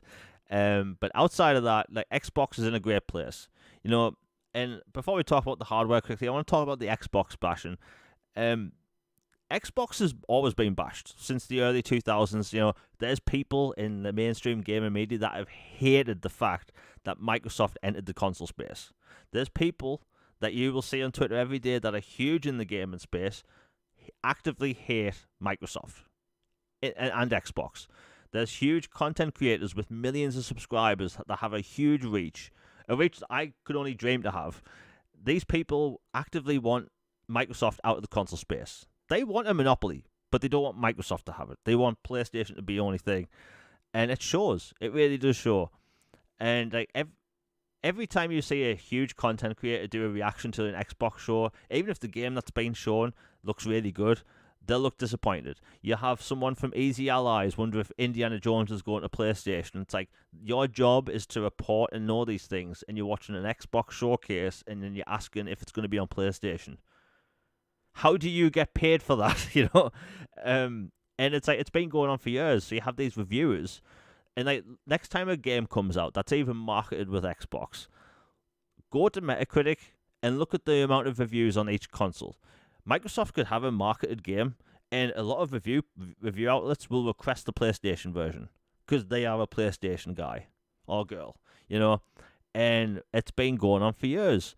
And like, people are really not wanting to support the Xbox brand. This has also been going for years. So, Logan, when the Blue Dragon dynamic background was put on Xbox a few days ago to celebrate the creator of Dragon Ball Z, like, there was this weird contingent on Reset Era where these people were praising like Blue Dragon and the art and stuff. But there's people in that list that were saying, I want Lost Odyssey and Blue Dragon to get ported to all platforms. And I've seen this from a lot of the same people over years, ever since the NeoGAF days. Like, there are people that are unwilling to buy an Xbox, no matter how many games they put out, no matter the quality, or if it's even for them. Like Lost Odyssey, in my opinion, is one of the best JRPGs ever made. And if you weren't willing to get an Xbox 360 back in the day, or current gen thing, and you're still port begging this thing in 2024, like, there's an issue. Like, Lord, you've obviously noticed that there's I'm trying to think how to word this. There's this fan base of people that they are unwilling to buy an Xbox for no matter how many games. Yeah, they fit in with the whole group of the disingenuous and the, despite your own face, and like, just a whole bunch of negative and just not very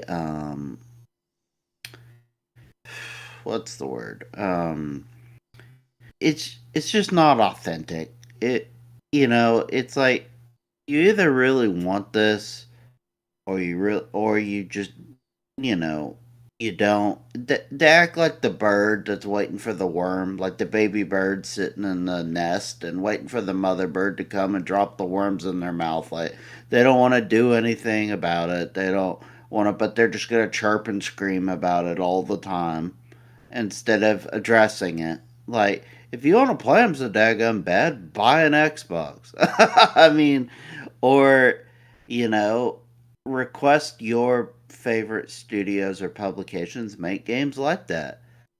And then, when the shoe's on the other foot and Xbox fans are like, hey, we would like to play Final Fantasy, you get this, wave of anime avatar, accounts with 5 followers show up and, call you everything but a wonderful individual. And, how dare you ask for such a thing, and you uncultured swine, or whatever type stuff. And it's just ridiculous. And Reset Era itself, like, there's not nice things I could say about that. So I'll just say that I don't go there. Well, but Reset Era is a cesspit of despair. I don't know why gamers go there. The reason I go there is where some news goes, like some trailers start off there. But like, developers go there to talk to people, which blows my mind. It's so cringy. Yeah. Why? Yeah, and like, that place is a heavy PlayStation centric place. There's a forum. I'm not going to say the name of it. There's a forum that has the worst of the worst of Reset Era and NeoGAF. They got banned for being so console war centric that they created their own forum and they use fanboys as sources. I won't mention the name, and I won't mention the name of the forum, but like it is a clown show, a literal circus of losers, you know. And uh, again, it blows my mind that developers go there. I used to see Xbox execs going there all the time and just talk about like the certain decisions they made. It's like stop going there, right? But yeah, there's a heavy contingent of people that just do not like Xbox, and if it was up to them, it would just be PlayStation and Nintendo. Because realistically, if you play, most modern AAA games, you have to buy either on console. I mean, you have to buy a PlayStation or an Xbox, right? So if it was just PlayStation and Nintendo, your only option to play Call of Duty as of now, or Assassin's Creed, and all that, like the big AAA games, would be a PlayStation. And like, it's scary that people want that. You know, we all win when Nintendo is doing great, when Sony is doing great, and when Microsoft's doing great. Like, I don't understand the concept of people wanting like just one of them to fail. That blows my mind. I don't like a lot of decisions PlayStation makes. In fact, I think a lot of the games they put out are just incredibly boring to me. But that's just me. But I want PlayStation to thrive. Like, I want them to come out with a better like service that could rival Game Pass, which would push Game Pass even more. I want Microsoft to make better first party exclusives, which it looks like they're doing. Like, one doing well makes the other doing well, but like gamers just, they want Microsoft to go away, they want PlayStation to go away, they want Nintendo to go away, and it blows my mind. But all that out of the way, the handheld, let's talk about that quickly. The fact that no one from Microsoft has debunked it at all, no one has said anything. In fact, whenever Phil Spencer's been asked about it, he talks about how much he likes the handheld experience, but on the ROG Ally and the other devices, I can't remember the LG or Lenovo Go. They've all got weird names. You don't have the console experience, the Xbox experience when you open up a cloud app. And like, Logan, I don't know about you, but to me that sounds like a native handheld. Yeah, I am convinced we will be getting an Xbox handheld sooner than later. Whether it's this holiday or not, I don't know, but I would say within the next 2-3 years we are getting an Xbox handheld. And I wouldn't be shocked if they had one ready to roll this holiday. Just a hunch based on how much they're talking about it and the fact that Phil, to his credit, has said that when I talk about stuff and tease stuff and, hint at things coming, it is very purposeful how I do it and when I say it and why I say it. It's not just oh, wouldn't that be nice? And then it never happens. Like, for the most part, like when he's worn a Hexen shirt, he's talked name drop Banjo, StarCraft, all these things. There are reasons. As soon as a specific IP or handheld console or idea pops out of his mouth and is talked about a decent amount, and not just once, but maybe multiple times, especially, you better make a check mark of that and save to later because that will come up again. Yeah, and one of the things that I noticed recently is that Sarah Bond on Twitter posted a picture of them clearly shooting something. Is there going to be another business update? I don't know because it was just her on stage, but the whole handheld concept for years, like I ever since the original Xbox, I've always seen fans ask for a portable Xbox. And back then you had the Game Boy Advance popping off, and they were pretty much the only ones doing it. The PSP came out and it was huge, although to this day I still don't know why they launched that with one analog nub. Like, what were they thinking?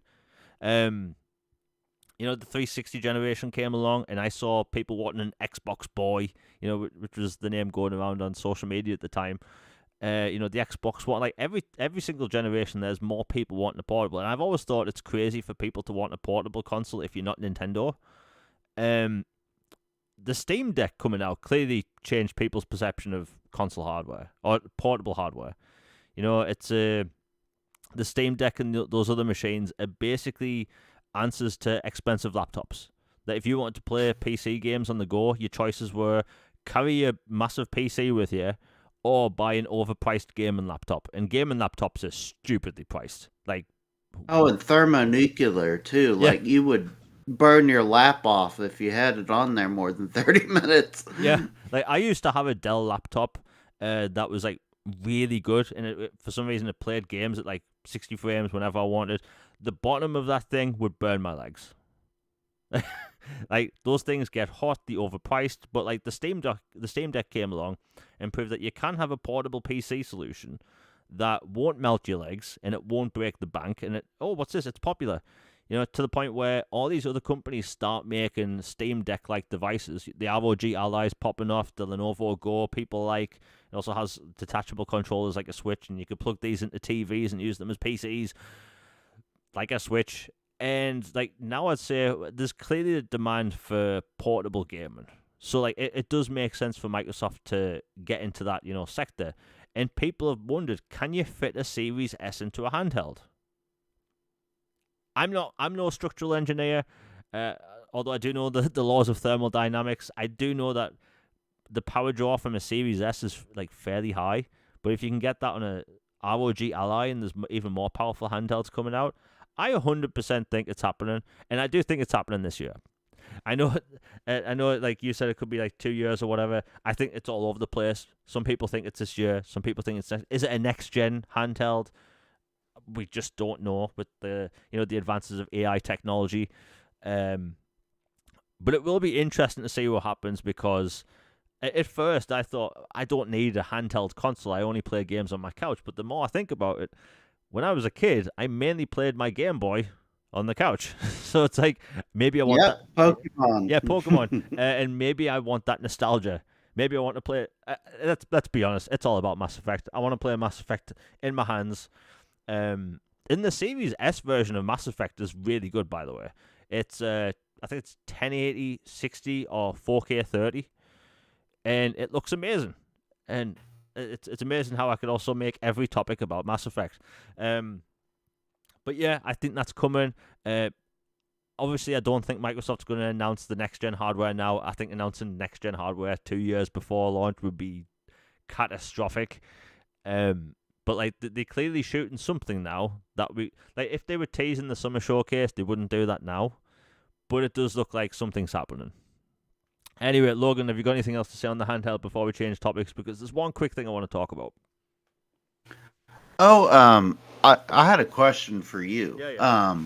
About the handheld. Like, you talked about the Series S, whether it'd be possible to technically just basically strip that down and make a handheld Series S, like Yeah. call it an H or a portable or whatever.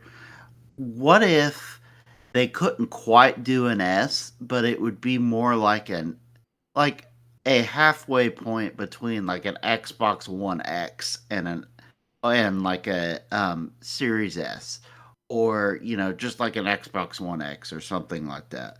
Like is term of power towards like not quite this gen, but it's not that bad, but you could get it this year. Or would you rather wait a few years and get a more current or next gen handheld type thing? That's an interesting question. Honestly, I think I'd rather wait. Um, most games are still cross generation. But I think that going forward, like whenever Microsoft's next gen console comes out and people think it's 2026, like the current gen consoles we have now are going to be supported for years.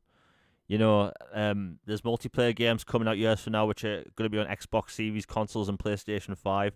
Like, I think you could get last gen technology into a handheld for fairly cheap now, but I don't see that working out for them. Like the Xbox One X is a bloody powerhouse. Like that thing is a powerful console. I love the design of that console. It's super sleek. I don't know how they got the console that small. You can play Red Dead Redemption 2 in 4K, and it's still arguably one of the best looking games ever made. I don't know. I think long term support, people would be a bit disappointed. Like you wouldn't be able to play your Alan Wake 2 or your Dragon's Dogma on there. But if it was a Series S and people wait a year, for handheld. I think people would buy that. I think it's just interesting because Sony, they clearly doing the Pro version, the Pro console this year. Microsoft, they aren't. There's this contingent of people that want Microsoft to do a Pro console just because Sony is. And let's be honest, everyone in chat, and if you listen to this afterwards, the One X was a promising console, and it was exciting because we heard about Resolution Gate for years. We heard about Grass Gate on GTA 5, remastered, and we got sick of it. Look back at the launch on YouTube for the Xbox One X launch event. The way Microsoft was acting, Phil Spencer, Major Nelson, Aaron Greenberg, they were all acting like it was a new console launch, like a new generation. The excitement, they were talking about all these games with patches and stuff, the Assassin's Creed games and that, the Wolfenstein games. There was like genuine excitement over a mid-gen refresh. This time, what do people want? People want better performance. And the 360 generation showed that we can get these extended generations with the hardware we have and compare Halo 4 to Oblivion. Astronomical difference. Like if you were to tell just someone that isn't into gaming, and you were to show them those two games, they would think they were from different generations of hardware. They look completely different, and it was the same 360, but developers optimized for it. There's a bunch of 360 games that still look amazing. GTA 5 still looks amazing. Halo 4 still looks amazing. BioShock in 2007 still looks amazing.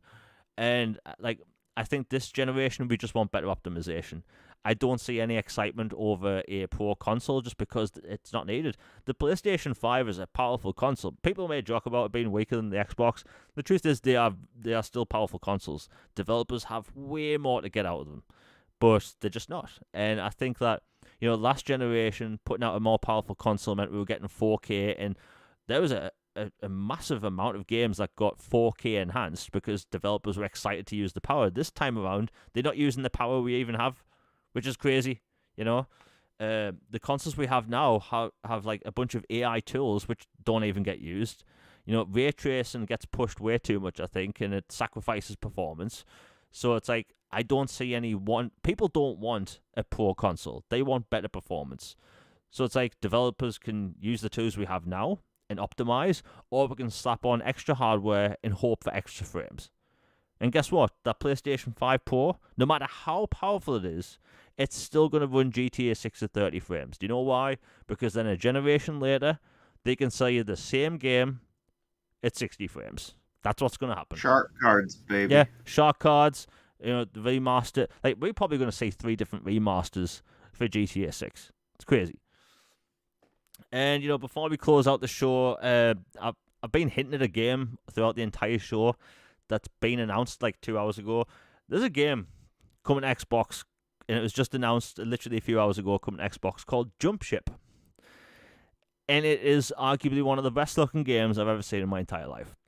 It is a co-op sort of, I'm trying to think how to explain this. I'm terrible at explaining games. It's a co-op PvE sci-fi game. Or you can play it in solo, where you have a spaceship. You supply your spaceship, you go on raids and fight aliens, get supplies, travel through space and planets, and it's a sci-fi first-person adventure game that also has third-person zero-G flight. It kind of looks a mix between Starfield and Star Citizen, but it has multiplayer and solo, and it's called Jump Ship. And it was literally announced 3 hours ago. Look, I'll send you the link after the show's finished, but did you see that at all today? No, I did not, but as you were talking, I looked it up, but I hook it into my veins. This looks awesome. Yeah, there's nobody talking about this because literally announced 3 hours ago, and it's incredible. It looks insane. Yeah, it's awesome. and the thing is, people have been talking about less games are being supported for Xbox and all this stuff. It's as soon as you finish, listen to the show, everyone listening, and as soon as you finish sharing it, which is appreciated, look up Jump Ship. Oh my! This came out of nowhere. And the developer literally answered someone on Twitter saying, "Is it coming to console?" And they answered Xbox. Jump Ship. I've needed that game my entire life. And I talk about sci-fi games all the time. That looks phenomenal. And it's like, people need to calm down. People need to calm down about, its third-party support ending on Xbox. It's like, you have this game here right now. This type of game people have been really wanting.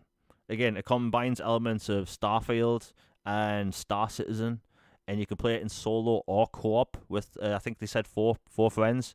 Like, that is what we want this generation. That is an incredible looking game, and I think people, like, if you remove all the FUD and BS and people panicking and all the clickbait you see online, it's a good time to be a gamer. It's a really good time. Just too many people get swept up in the ocean of diarrhea and, just get caught up in it. It is what it is. Anyway, Logan, have you got anything else to say before we close out the show? Well, besides being traumatized by that description just now, I would say that, man, what was I gonna say? Still Wakes the Deep. I'm really excited for that. That was among the other 4 games that they had at this little brief indie showcase, just randomly for Xbox. They had that one, then this game you just mentioned. And just, it's a great time. And formally throwing the gauntlet out there that, please, BC team, if you are listening, please help boost morale. Sarah Bond, Phil, it would go a long way. Yes, you'll still have the people with, blacked out avatars or whatever saying, old games, LOL or whatever. But, listen to the actual people who want to play games and love your platform, and please just give us a bone here. Come on, just give us something positive. Yeah, I mean, who knows what'll happen? Again, it's only Tuesday. I think I think people at Microsoft, they must know that, coming out with a good piece of news, it doesn't even have to be a huge thing. Like, get morale up. And, it could be a feature, a game, remaster, anything. Just get it done. But outside of that, many games coming. Again, when people are finished looking at this or listening to this show, jump ship. Wow. But yeah, we'll be back the same time next week for a new episode of All Things Xbox Podcast. Everyone in chat has been amazing once again. Again, best chat on the internet. Nobody arguing. It's all chill. And also, I have a new video which was meant to go out last week, but 2K is a nasty company that likes to copyright claim everything, including gameplay. So I had to put. Indeed. Yeah, they so annoying. But anyway, video I've been working on for a while comes out either tomorrow. It's probably going to be tomorrow. So the support will be appreciated. Again, if you like things coming to Xbox, I've got you covered. Anyway, back next week. Video between now and then. I hope everyone has a good day. We are out, everybody. Peace.